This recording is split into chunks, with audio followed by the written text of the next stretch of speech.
everyone, welcome to my channel 24/7 English. In the previous video of part 1, The Portrait of a Lady from Hornbill, हमने क्या पढ़ा था कि खुशवंत सिंह और उनकी grandmother they were living all together in village.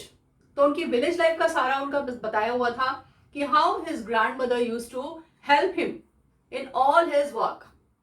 And finally what happens कि उनके parents जो रहते थे सिटी में उन्होंने उनको इनवाइट किया और वो वहां पर आ गए.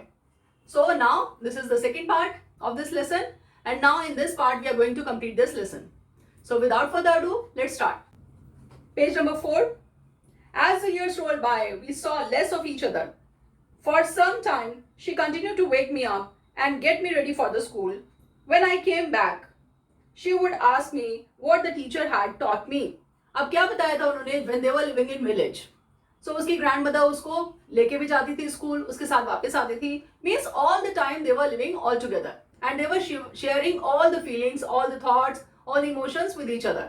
बट अब यहाँ आने के बाद क्या हुआ कि जैसे हमने लास्ट में पढ़ा कि उनका टर्निंग पॉइंट आ गया. टर्निंग पॉइंट मीन्स उनकी फ्रेंडशिप जो है वो थोड़ा सा उनका एक अलग मोड आ गया, वो चेंज हो गई. कैसे? Although they were sharing the same room, दोनों एक ही रूम शेयर कर रहे थे, बट अब हम उनकी बातचीत जो है वो बहुत कम होने लग गई. क्यों होने लग गई कम? बिकॉज वो इंग्लिश मीडियम स्कूल में जाने लग गया था and he was going to school by school bus. तो अब उसकी ग्रैंडमदर उसको स्कूल छोड़ने नहीं जाती थी, उसको स्कूल से लेने नहीं आती थी और इसी तरह से बाकी उसके हेल्प नहीं कर पाती थी उसकी स्टडीज में. सो कहते हैं ऐसे ही ईयर्स रोल्ड बाय, मतलब ऐसे साल निकलते गए और for some time she continued. और कुछ टाइम तक तो उसकी ग्रैंडमदर ने वही सब चीज कि उसको मॉर्निंग में उसको उठाना, उसको स्कूल के लिए रेडी करना, उसको हेल्प करना, वो सब किया. बट व्हेन ही केम और क्या करती थी उसकी ग्रैंडमदर? जैसे नॉर्मली सब बच्चे करते हैं, जब अपने स्कूल से वापस आते हैं तो अपने पेरेंट्स से डिस्कस करते हैं या अपने ग्रैंड पेरेंट्स से डिस्कस करते हैं कि आज हमारे स्कूल में ये हुआ, आज हमने ये किया. इसी तरह से उसकी ग्रैंडमदर भी पूछती थी उससे कि तुम्हारी टीचर ने आज तुम्हें क्या पढ़ाया, क्या किया तुमने. So he said I would tell her English words and little things of Western science and learning, the law of gravity, Archimedes principle, the world being around, etc. अब क्या कहते हैं, जब उसकी ग्रैंडमदर से पूछती थी तो जब वो विलेज लाइफ में रह रहे थे, at that time he was reading only the scriptures and the alphabets, यही पढ़ते थे. लेकिन जब वो स्कूल में आया, इंग्लिश मीडियम स्कूल में जाने लगा, then he had a different variety of subjects. जैसे उसके पास इंग्लिश भी था, मैथ्स भी था, साइंस भी था, जो पहले स्कूल में नहीं पढ़ता था. तो अब उसकी ग्रैंडमदर का जो वो बताता था और he use some English words also. Naturally जब वो इंग्लिश पढ़ रहा है तो कुछ वर्ड्स भी यूज करेगा, तो वो कुछ वर्ड्स यूज करता था. तो उसकी ग्रैंडमदर को बड़ा डिफरेंट लगता था, उनको बड़ा अजीब सा लगता था. क्यों? क्योंकि वो वेस्टर्न साइंस के बारे में बताता था, अपनी लर्निंग के बारे में बताता था. और क्या बताता था कि आज हमने लॉ ऑफ ग्रेविटी पढ़ा, आज हमने आर्किमिडीज प्रिंसिपल पढ़ा, जो साइंस में पढ़ाते हैं 9th और 10th स्टैंडर्ड में. सो वो सब he used to discuss with his grandmother. This made her unhappy. अब क्या कहते हैं हमारे ऑथर कहते हैं कि ये सब चीजें बताने के बाद उसकी grandmother she was not happy. उनको अच्छा नहीं लगता था कि ये क्या बच्चा पढ़ रहा है स्कूल में. She could not help me with my lessons. She did not believe in the things they taught at the English school and was distressed that there was no teaching about God and the scriptures. अब उनको क्यों unhappy लगता था? Because she was not able to help him. पहले वो हमेशा हर चीज में उसकी हेल्प करती थी, बट अब she was not able to do that. क्यों? क्योंकि उनको इंग्लिश आती नहीं थी और वो इंग्लिश में और साइंस में और बाकी सब्जेक्ट्स में उनकी हेल्प नहीं कर सकती थी. तो इसलिए उनको अच्छा नहीं लगता था. एंड वॉट शी बिलीव्ड, उनको ऐसा, because she is a religious women, जो हमने पहले ही थीम और मैसेज में पढ़ा है, तो वो रिलीजियस वुमेन है, तो उनको ऐसा लगता है कि उनको गॉड्स के बारे में, स्क्रिप्चर्स के बारे में ये सब नॉलेज भी स्कूल में देनी चाहिए. लेकिन उनको ये चीज बिल्कुल अच्छी नहीं लगती थी कि उनको स्कूल में गॉड्स का, स्क्रिप्चर्स का, इनके बारे में कुछ भी नहीं बताते हैं. उनको डिफरेंट सब्जेक्ट्स जो है वो पढ़ाते हैं. One day I announced that we were being given music lessons. She was very disturbed. To her, music had lewd associations. It was the monopoly of harlots and beggars and not meant for gentlefolk. अब क्या बताते हैं वो? One day I announced means informed, कि एक दिन वो घर आए तो घर आके उन्होंने अपनी ग्रैंडमदर को, अपनी दादी को इन्फॉर्म किया कि आज हमें म्यूजिक के लेसन्स मिले. जैसे आपके स्कूल में भी सब्जेक्ट होता है म्यूजिक का, ऐसे म्यूजिक के लेसन्स उनको मिले. अब उसकी ग्रैंडमदर को बहुत बुरा लगा. She was very much disturb. क्यों? Because for her music had lewd associations. Lewd means vulgar और डर्टी, मतलब ऐसे जो डर्टी पीपल हैं या वल्गैरिटी रखते हैं, उन लोगों से एसोसिएटेड है ये. मतलब म्यूजिक सिर्फ उन लोगों के लिए है, वो ऐसा मानती थी. It was, and what she thought that it was the monopoly of harlots and beggars. Monopoly you can say that ownership कि सिर्फ ये harlots और beggars जो है, harlots कौन, the bad women या prostitute you can say, तो वो लोग या beggars जो है वो भीख मांगते हैं, जो वो उनका काम है, सिर्फ उन्हीं को ये म्यूजिक का काम करना चाहिए. अब beggars कैसे, जैसे आपने नॉर्मली देखा होगा या आजकल उसका नाम रानू मंडल का बड़ा नाम आ रहा है कि वो ट्रेन्स में भीख मांगती थी, शी वॉज अ बैगर, और वो बहुत गाने गाती थी अच्छे, तो उसको आगे प्रमोट कर लिया गया. तो सेम वे अब वो she was a beggar and she used to sing. तो वो कहती है उनकी ग्रैंड मदर को ये लगता था कि म्यूजिक तो जो है वो सिर्फ बैगर्स के लिए और ऐसे लोगों के लिए जो गंदा काम करते हैं उनके लिए ये है. म्यूजिक अच्छे लोग, gentle folk means the people who belong to a good family, a religious family और अ नोबल फैमिली, जो एक अच्छी फैमिली से बिलोंग करते हैं, उनके लिए म्यूजिक नहीं है. She said nothing but her silence meant disapproval. बोला तो नहीं उन्होंने कुछ, क्योंकि अब स्कूल में जो कुछ चल रहा है, she was unable to say anything, although not unable but she didn't want to say anything, कुछ कहना नहीं चाहती थी. बट उनकी जो साइलेंस थी उससे ने बता दिया कि हाँ, she is not approving it, it was a disapproval from her side, कि वो इस चीज के लिए डिसअप्रूव करती हैं, वो इसको नहीं चाहती हैं कि उनको म्यूजिक सिखाया जाए स्कूल में. She rarely talk to me after that. अब तक तो उसकी ग्रैंडमदर उससे बात करती थी, उससे लेसन पूछती थी, उससे स्कूल में क्या हुआ वो पूछती थी, बट आफ्टरवर्ड्स शी रेयरली, मतलब बहुत कम उन्होंने बात करना उससे शुरू कर दिया. वो ऑथर से बहुत कम बात करने लग गई. क्यों? क्योंकि अब उनका कोई कॉमन कनेक्शन नहीं रहा. मतलब पहले तो उनका आपस में जैसे कनेक्शन था, कनेक्शन ऑफ थॉट्स थे, और वो सारे एक ही चीजें, कोई मैटर होता था जिसपे वो डिस्कस करते थे. लेकिन अब ऐसा कोई मैटर ही नहीं था. When she was not aware about the subjects which he was reading और learning in his school. When I went up to university, अब स्कूल लाइफ खत्म हो गई है. अब सबसे पहले थी विलेज लाइफ, विलेज लाइफ के बाद आई सिटी लाइफ, सिटी लाइफ में जो स्कूल लाइफ थी. Now the third phase has come that he went to university. अब यूनिवर्सिटी का लाइफ आ गई है. तो अब वो कहता है I was given a room of my own, the common link of friendship was snapped. कि अब तक तो वो लोग एक रूम शेयर कर रहे थे, दोनों साथ में रह रहे थे, कभी ना कभी ज्यादा नहीं तो कभी कभी कभी या बहुत कम बात हो जाती थी. लेकिन अब क्या सीन आ गया था कि अब वो यूनिवर्सिटी में जाने के बाद he has been opted a hostel. Hostel में एक रूम मिल गया था उनको, वो रूम में रहने लग गए थे अपना, और उनका जो कॉमन रूम था, जो कॉमन थिंग था उनका फ्रेंडशिप का, वो बिल्कुल इट वाज स्नैप्ड. स्नैप्ड मतलब कि वो अब ब्रेक हो चुका है या सेपरेट हो चुका है, मतलब वो उनसे अलग हो गया था, कि उनकी जो कॉमन चीज थी, लेक ऑफ फ्रेंडशिप, वो खत्म हो गई थी. My grandmother accepted her seclusion with resignation. Now what he says, seclusion means isolation. Isolation, जैसे आपने आजकल का टाइम जो है, इस कोविड-19 पेंडेमिक में आपको मालूम हो गया सबको कि आइसोलेशन क्या होता है. तो अब उनकी इसकी ग्रैंडमदर ने, वो कहता है शी एक्सेप्टेड, मतलब इस चीज को एक्सेप्ट कर लिया, मान लिया कि अब मुझे आइसोलेशन में रहना है, मतलब अब मुझे अकेले ही रहना है. And with resignation, resignation here is surrender, अपने आप को सरेंडर कर दिया, और अब उन्होंने सोच लिया कि अब मेरे को ज्यादा किसी से बात नहीं करनी है, मुझे आइसोलेशन में रहना है, मुझे अकेले रहना है. आइसोलेटेड मतलब अकेले रहना, तो अब मुझे अकेले रहना है. She rarely left her spinning wheel to talk to anyone. अब spinning wheel that is related to Mahatma Gandhi और associated to महात्मा गांधी, हम सब जानते हैं. तो अब वो उनका क्या था कि अब उनका बेस्ट टाइम पास जो था वो था स्पिनिंग व्हील. वो अपने टाइम पास कहाँ करती थी, अपने स्पिनिंग व्हील पे अपने चरखा चलाती रहती थी, और she never talk to anyone, किसी से बात नहीं करती थी, किसी से बोलना नहीं, कुछ नहीं, एंड अपने ही मीन्स अपने स्पिनिंग व्हील में ही बिजी रहना. From sunrise to sunset she sat by her wheel spinning and reciting prayers. Only in the afternoon she relax for a while to feed the sparrows. अब क्या कहते हैं, सारा दिन सुबह शाम सनलाइट सनसेट है या सनराइज है, किसी भी टाइम वो अपने स्पिनिंग व्हील के साथ बिजी रहती थी, और क्या करती रहती थी, प्रेयर्स बोलती रहती थी. जो नेचुरल है, जो वो पहले भी जब वो छोटे थे उस टाइम पे भी वो विलेज में भी प्रेयर्स बोलती रहती थी हमेशा. जैसे आपने पहले पढ़ा कि इनऑडिबल प्रेयर्स में उनका लिप्स मूव करते रहते थे, वही प्रेयर्स वो हमेशा बोलती रहती थी, और अपना चरखा चलाती रहती थी साथ साथ. और बीच में मेन वाइल में अपना डे टाइम में रिलैक्स करती थी, आफ्टरनून में. और वो रिलैक्स टाइम कहाँ होता था उनका, टू फीड द स्पैरोज. अब विलेज में उन्होंने क्या किया, she used to feed the dogs. वो स्टेल चपातीज लेके जाती थी और डॉग्स को खिलाती थी. अब यहाँ डॉग्स तो थे नहीं, तो उन्होंने वहां स्पैरोज को खिलाना शुरू कर दिया. तो अब उनके लिए जो रिलैक्स का टाइम था, that was the time of relaxation for her, कि वो उस टाइम पे बैठ के अपना वरांडा में बैठ के और जो बर्ड्स आती थी उनको वो खिलाती थी. While she sat in the veranda breaking the bread into little bits, hundreds of little birds collected round her created a veritable bedlam of chirpings. Chirpings, the sound of birds, the voice of birds.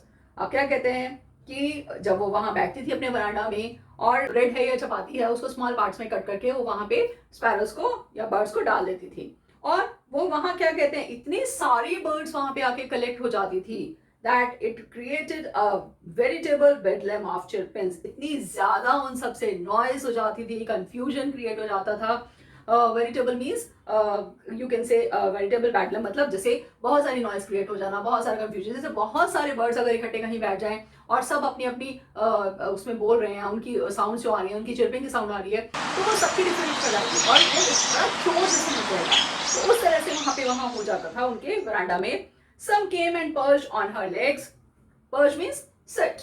तो कुछ आती थी birds उनके legs पे बैठ जाती थी and others on her shoulders, कुछ उनके शोल्डर्स पे. क्यों? क्योंकि वो उनसे डरती नहीं थी. उनका डेली का रूटीन हो गया था कि वो डेली उनको बैठ के फीड कराती थी, उनको खाना देती थी.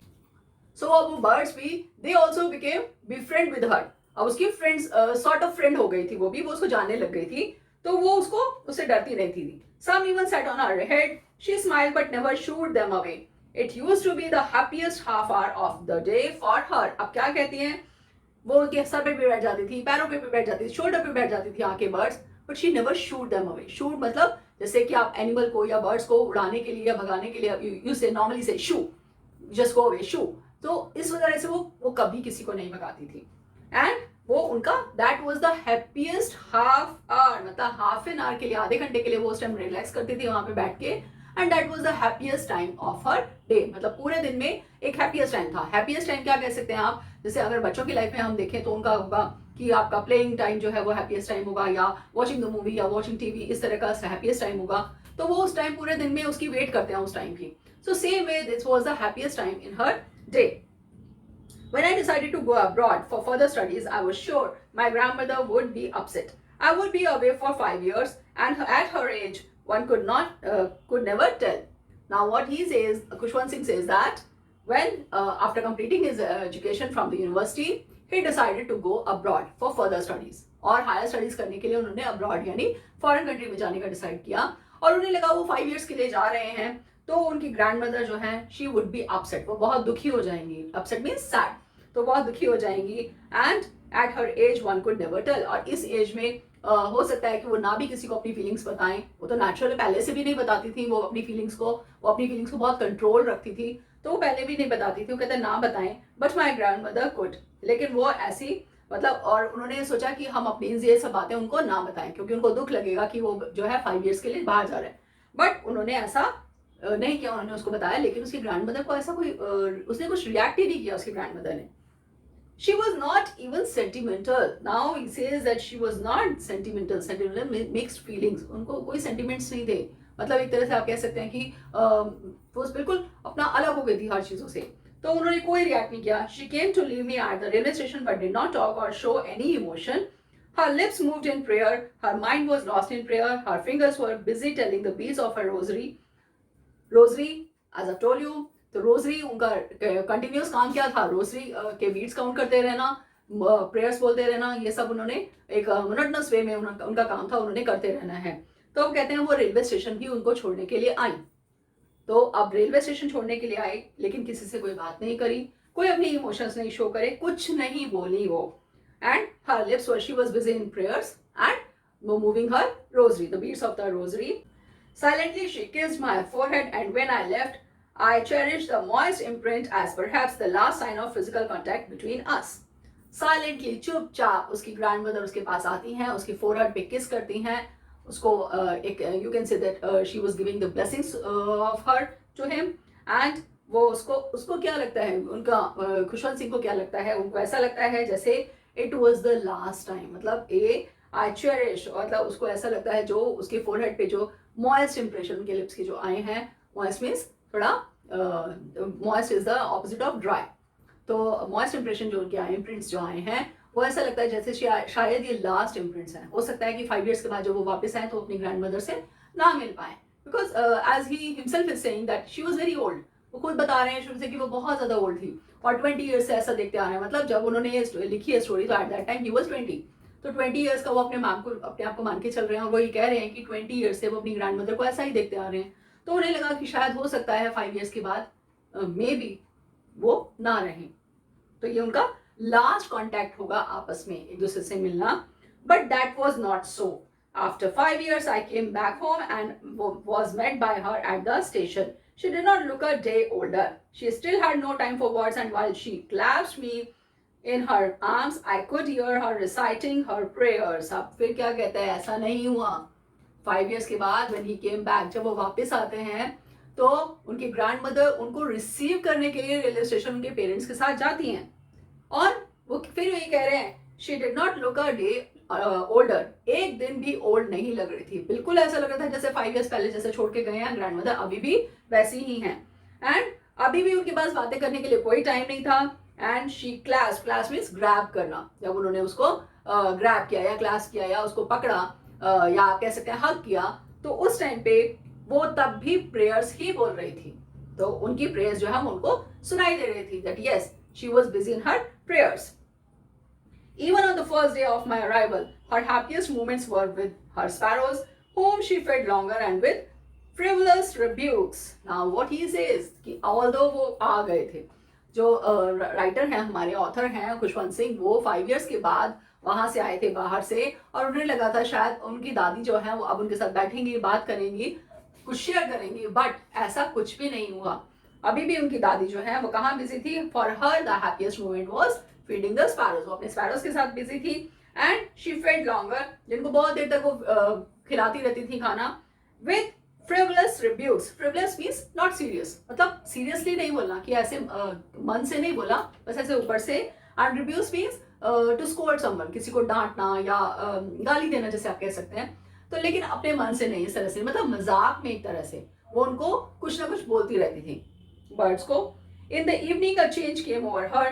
She did not pray. She collected the women of the neighborhood, got an old drum, and started to sing. अब कहते हैं शाम के टाइम, इवनिंग में उनके अंदर एक ड्रास्टिक चेंज आया। Drastic means all of a sudden, मतलब जो वो चेंज कभी नहीं देखा था, ऐसा चेंज उनके अंदर आया। और क्या था वो चेंज? उन्होंने अपनी प्रेयर्स बंद कर दी। उसकी ग्रैंडमा ने अपनी प्रेयर्स बंद कर दी जो कंटिन्यूसली वो करती रहती थी। एंड और क्या किया, साथ ही साथ जो नेबरहुड यानी उनके पड़ोस में, नेबरहुड में जितनी भी लेडीज थी, वुमेन थी, उन सबको कलेक्ट कर लिया अपने घर में, उनको बुला लिया। जैसे सब शादी होती है या कोई और घर में सेरेमनी या फंक्शन होता है तो लेडीज संगीत जैसे चलता है तो उनको बुला लेते हैं लेडीज को और गाने वगैरह गाते हैं। तो सेम वे उन्होंने भी अपनी लेडीज को, आसपास की नेबरहुड की, उनको बुला लिया अपने घर में और एक ओल्ड ड्रम लेकर आ गए। ड्रम मीन्स, अब ड्रम यहाँ बड़े वाला ड्रम नहीं है, इसको आप ढोलक कह सकते हैं। तो वो लेकर आ गए, स्टार्टेड टू सिंग, उन्होंने गाना गाना शुरू कर दिया। अब यहाँ पे Khushwant Singh he was very much surprised, क्योंकि उन्होंने अपनी ग्रैंडमा को, अपनी दादी को कभी इस तरह से देखा ही नहीं था। उन्हें पता ही नहीं था कि उनको कोई गाना भी आता है, उनको कुछ बजाना भी आता है। For several hours she thumbed the sagging skins of the dilapidated drum, sagging loose, और काफी देर तक, several hours, बहुत घंटों तक, थम मीन्स उसको हिट करती रही, ड्रम को बजाती रही उसको। और कैसा ड्रम था जिसकी लूज जो स्किन जो है वो लूज हो चुकी है। आपने ड्रम्स देखे होंगे या ढोलक देखा होगा, उसमें साइड में नट्स लगे होते हैं, तो नट्स को टाइट करते हैं पहले वो जो प्रोफेशनल्स होते हैं या जो बजाते हैं, जिनको आता होता है, वो उसको टाइट करते हैं, उसकी जो स्किन होती है उसको बिल्कुल स्ट्रेच कर देते हैं, टाइट कर देते हैं, उसके बाद उसको बजाते हैं। लेकिन यहाँ ये कहते हैं कि वो जो स्किन थी दैट वाज सैगिंग, वो ऐसी स्किन हो चुकी थी। एंड ड्रम कैसा था? डिलैपिडेटेड ड्रम, डिलैपिडेटेड मतलब निग्लेक्टेड, कि ब्रोकन हो चुका है, खराब हो चुका है, बिल्कुल डिकेड हो चुका है, ऐसा ड्रम था। पता नहीं कहाँ से किसका पुराना जो ड्रम था या कहीं रखा हुआ था अपने घर में, वो उठा के निकाला और वो उसको बजाना शुरू कर दिया। And sang of the home coming of warriors, home coming of warriors आप कह सकते हैं the songs related to the return of the soldiers, कि सोल्जर्स जैसे बहुत टाइम बाद, छुट्टियों के बाद अपने घर आए हैं और उसके उनके घर वाले, उनके पेरेंट्स उनके वो गाना बजाना कर रहे हैं, वो गाने गा रहे हैं उनके लिए, ऐसे सॉन्ग्स उन्होंने गाना शुरू कर दिया। मतलब कोई ऐसे बॉलीवुड सॉन्ग्स या कोई इस तरह के अलग से सॉन्ग्स नहीं गा रही थी वो। कैसे गाने गा रही थी? जैसे आप ये कह सकते हैं कि देशभक्ति के गाने, मतलब कि रिलेटेड टू द सोल्जर्स, ऐसे गाने वो गा रही थी। We had to persuade her to stop to avoid overstraining. That was the first time since I had known her that she did not pray. They were persuading her. Persuade means they were inducing her. उसको रोक रहे थे, उसको समझा रहे थे कि आप ऐसा मत करो, आप ओवरस्ट्रेन हो जाओगे। ओवरस्ट्रेन मीन्स ओवर एग्जॉस्ट हो जाओगी, बहुत ज़्यादा थक जाओगी, बीमार पड़ जाओगी, ये सब रीजंस देके उनको बता रहे थे। और फर्स्ट टाइम खुशवंत सिंह ने अपनी लाइफ में ऐसा देखा कि उनकी दादी प्रेयर नहीं कर रही हैं। She was away from prayers, वो कुछ और कर रही हैं। The next morning she was taken ill. It was a mild fever and the doctor told us that it would go. But my grandmother thought differently. She told us that her end was near.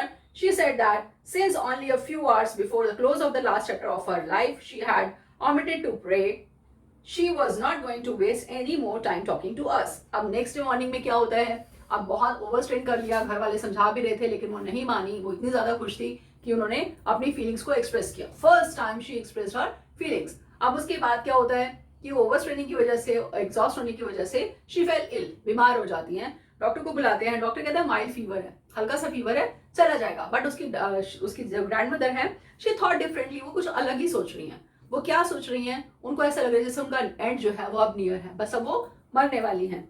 तो वो क्या कहती हैं कि माई and was near.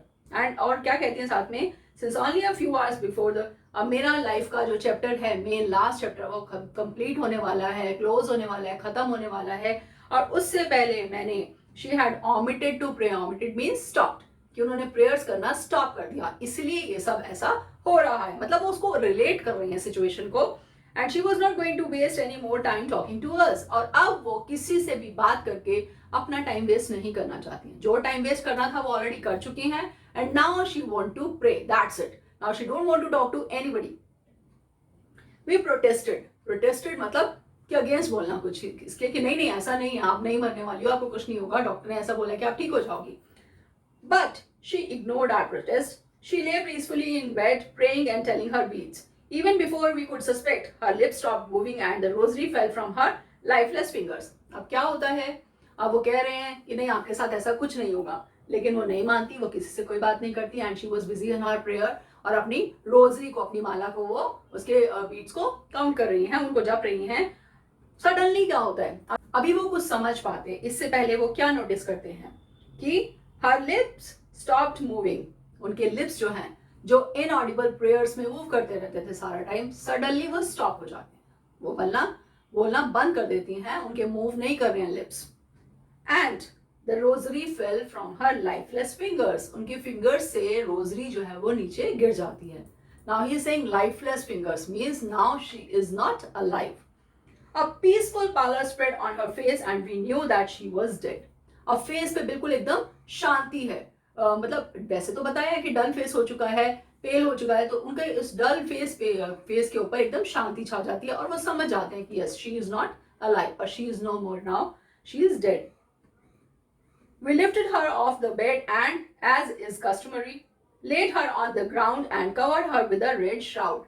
Normally ऐसा होता है Indians में, ये कस्टम है, कस्टमरी मीन्स कस्टम है, ये रिचुअल है सबका कि जब कोई मर जाता है, किसी की डेथ हो जाती है, तो उसकी डेड बॉडी को नीचे उतार देते हैं, उसको बेड पे नहीं लिटा के रखते, उसको नीचे उतार देते हैं। तो सेम में ये लोग भी करते हैं, उसको नीचे उतार के लिटा देते हैं और उनको कवर कर देते हैं किससे, red shroud, shroud means shawl, तो उससे वो कवर कर देते हैं। After a few hours of morning, morning means रोना धोना, जो दुख दिखा रहे हैं, कुछ घंटों के बाद, we left her alone to make arrangements for her funeral. अब उसकी डेड बॉडी को साइड में अकेले छोड़ देते हैं और वो सब फ्यूनरल के लिए तैयारी करनी शुरू कर देते हैं। फ्यूनरल मीन्स जो उनके लास्ट रिचुअल्स होने हैं, लास्ट कस्टम्स होने हैं, उनके लिए, उनके क्रिमेशन वगैरह जो करना है उसके लिए। In the evening we went to her room with a crude stretcher to take her to be cremated. Crude stretcher जो वुडन स्ट्रेचर होती है, अर्थी जिसको बोलते हैं, जिसपे डेड बॉडी को लेके जाते हैं, वो उनके रूम तक लेके जाते हैं, उनको क्रिमेशन के लिए लेके जाना था। The sun was setting and had lit her room and verandah with a blaze of golden light. आपने नोटिस किया होगा जब सनसेट होता है या सनराइज होता है तो एक अलग ही गोल्डन सी लाइट होती है, येलोइश और आपकी ऑरेंज कलर की लाइट होती है। तो ऐसी लाइट, सनसेट का टाइम था, शाम हो रही थी, और वो लाइट उनके रूम में, उसको लाइट मतलब वो लाइट उनके रूम तक आ रही थी, उस पर उनके रूम को वो लाइट कर रही थी, मतलब रोशन कर रही थी। We stopped halfway in the courtyard, courtyard जो वरांडा था उनका, वो अभी पूरा उन रूम तक नहीं जाता, वो कहते हैं हाफ वे, मतलब आधे रास्ते में अपने कोर्टयार्ड में रुक जाता है, वरांडे में रुक जाता है। ऑल ओवर द वरांडा, क्या नोटिस करता है, all of the veranda and in her room right up to where she live dead and stiff wrapped in the red shroud, thousands of sparrows sat scattered on the floor. Veranda ही नहीं, उनके पूरे जो passage था वहां पे भी, plus उनके रूम तक, उनकी डेड बॉडी तक इतने थाउजेंड्स ऑफ स्पैरोज बैठे हुए थे जिन बर्ड्स को वो डेली खाना खिलाती थी, वो सब वहां पे आए थे। तो ये क्या बताने चाहते हैं यहाँ पे हमें ऑथर, कि वो भी they were also involve in the mourning of the grand mother, मतलब वो उनके दुख, वो भी अपना दुख दिखा रहे थे, ऑल्दो दे कांट स्पीक, लेकिन इसका मतलब कि बर्ड्स के अंदर, एनिमल्स के अंदर भी इमोशंस होते हैं। तो वो वहां बैठे थे सारे, देयर वाज नो चिर्पिंग, और सबसे सरप्राइजिंग बात कि कोई उनकी आवाज नहीं थी, वरना इतने सारे बर्ड्स अगर एक जगह बैठे हो तो वो बहुत शोर मचाते हैं, लेकिन यहाँ पे उनकी देयर वाज नो चिर्पिंग, कोई साउंड नहीं थी, कुछ नहीं था। We felt sorry for the birds and my mother fresh some bread for them, she broke it into little crumbs at the way my grandmother used to and threw it to them. अब क्या कहते हैं, मेरी mother को बहुत बुरा लगा कि देख के कि वो इतने सारे बर्ड्स आए हैं, वो वेट कर रहे होंगे कि उनको खाना देने के लिए कोई आएगा, लेकिन कोई नहीं आया। तो उसकी मदर क्या करती है, वो सेम वे जैसे उसकी ग्रैंड मदर करती थी, वो ब्रेड लाती है या चपाती लाती है, उसको छोटे छोटे पीसेस उसको कट करके और वो उनको डाल देती है वहाँ पे खाने के लिए। The sparrows took no notice of the bread. When we carried my grandmother's corpse off, they flew away quietly. Now what he wants to show about the birds, कि वो भी इतने ज़्यादा सेंटिमेंटल हैं, उनके अंदर इतने इमोशंस हैं, वो भी इतने, यू कैन से दे आर वेरी इंटेलिजेंट। कैसे कि वो कहते हैं कि जब तक उसकी डेड बॉडी वहां थी तब तक वो बर्ड्स बैठी हुई थी, उन्होंने बिल्कुल भी, उसकी मदर ने क्या उनको खाने के लिए डाला क्या नहीं, उन्होंने कुछ नोटिस नहीं किया कुछ भी। और जब वो उसका कॉप्स मीन्स उसकी डेड बॉडी, जब ग्रैंडमदर की डेड बॉडी को उठा के ले जाने लगे, तो उस टाइम साइलेंटली सारी बर्ड्स जो हैं वो भी चुपचाप उड़ गई, वो भी सब वहां से चली गई साथ में। Next morning the sweeper swept the bread crumbs into the dustbin. आप क्या बताता है, उन्होंने बिल्कुल नोटिस नहीं किया, और नेक्स्ट मॉर्निंग क्या होता है कि स्वीपर आता है और डस्टबिन में सारे उनको ब्रेड क्रम्स को इकट्ठा करके डाल देता है, लेकिन उन ब्रेड उसको बर्ड्स ने कुछ भी नहीं खाया उसमें से। So this is the end of the story and we came to know so many things about the human relationship, कि क्या क्या उनमें आपस में कनेक्शंस हैं, क्या क्या है। अब जैसे थीम में हमने नोटिस किया था, इनोसेंस है, फ्रेंडशिप है, लव है, कनेक्शन है, ये सारा उसके अंदर, ग्रैंडमदर के अंदर और खुशवंत सिंह के अंदर, उन दोनों के बीच में देखने को मिलता है। उसकी मदर, ग्रैंडमदर जो है, she was very kind hearted कैसे कहेंगे हम, और सेल्फलेस कैसे कहेंगे, क्यों, क्योंकि जब वो विलेज में रहती थी तो वो डॉग्स को वहाँ पे खाना देती थी, और जब वो सिटी में आई तो वो she started feeding the sparrows. तो यहाँ पे अब वो रिस्पेक्ट, दूसरों की भी रिस्पेक्ट कर रही है, क्यों, क्योंकि नेचुरली गिव एंड टेक है, आप रिस्पेक्ट करोगे तो आपको रिस्पेक्ट मिलेगी। एंड एक्सेप्टेंस, और उन्होंने इजीली एक्सेप्ट कर लिया हर आइसोलेशन, कि अब उनको अकेले ही रहना है।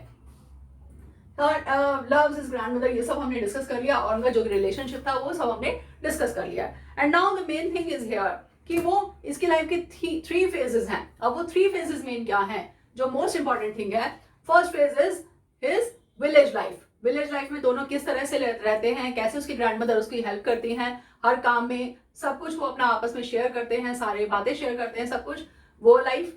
Then the second thing is the city life. City life में आने के बाद बहुत सारी चीजें चेंज हो जाती हैं, because he started learning English, math, science and all other subjects. अब उसकी ग्रैंडमदर उसकी हेल्प नहीं कर पा रही थी उसकी स्टडीज में, उनको बहुत बुरा लगता था, लेकिन वो कुछ बोलती नहीं थी, वो अपना चुप रहती थी। और उनका जो एक बस एक कॉमन रूम था कि हाँ वो रूम शेयर करते थे आपस में, बट उनकी बातचीत जो है वो बहुत ज्यादा बंद हो गई थी। और उनका वो स्कूल में जाना, वो पढ़ाई अच्छी भी नहीं लगती थी उनको, क्यों, क्योंकि जो गॉड से रिलेटेड उनको कुछ नहीं पढ़ाते थे, उनको म्यूजिक के लेसन देते थे, उनको इंग्लिश पढ़ाते थे, उनको साइंस पढ़ाते थे, ये सब चीजें उसकी ग्रैंडमदर को पसंद नहीं आती थी। And the third phase comes when he goes to the university. अब यूनिवर्सिटी में जाने के बाद क्या होता है, जो एक कॉमन लिंक होता है दोनों की फ्रेंडशिप का, जो रूम होता है वो भी, इट वाज स्नैप्ड, वो भी खत्म हो जाता है। So this is the whole story, and I hope that you understood the story very well.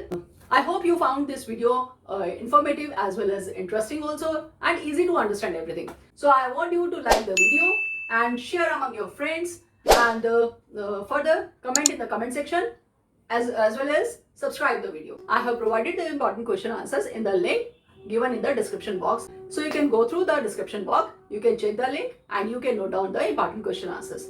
So thank you very much. Thanks for watching my video.